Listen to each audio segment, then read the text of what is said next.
আসন্ন নির্বাচনকে ঘিরে এক ধরনের শঙ্কা তৈরি হয়েছে শিক্ষার্থী ও প্রার্থীদের মাঝে।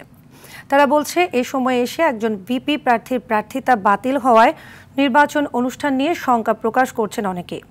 তবে নির্বাচনে এর কোনো প্রভাব ফেলবে না বলে জানিয়েছেন নির্বাচন কমিশন। এর আগে ছাত্রত্বের বৈধতা না থাকায় জাকসু নির্বাচনে বাম সংগঠনগুলোর প্যানেল সম্প্রীতির ঐক্য থেকে মনোনীত ভিপি প্রার্থী অমর্ত্য রায় জনকে ভোটার ও প্রার্থী তালিকা থেকে প্রত্যাহার করেছিল নির্বাচন কমিশন।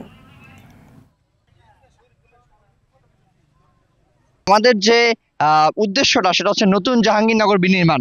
আমরা যদি নির্বাচিত নাও হই তাও এই তথ্যটা আমরা এভিডেন্স আকারে বিশ্ববিদ্যালয়ের প্রশাসনকে উপহার দিব। আগের দিনগুলোতে যে প্রচারণা চালিয়েছি হল ভিত্তিক, অনুষদ ভিত্তিক বা বিভাগে আমরা গিয়েছি, বটতলায় গিয়েছি, বিভিন্ন জায়গায় আরো ক্যাম্পাসে, তো ভালো সাড়া পাচ্ছে, আমরা অত্যন্ত আশাবাদী।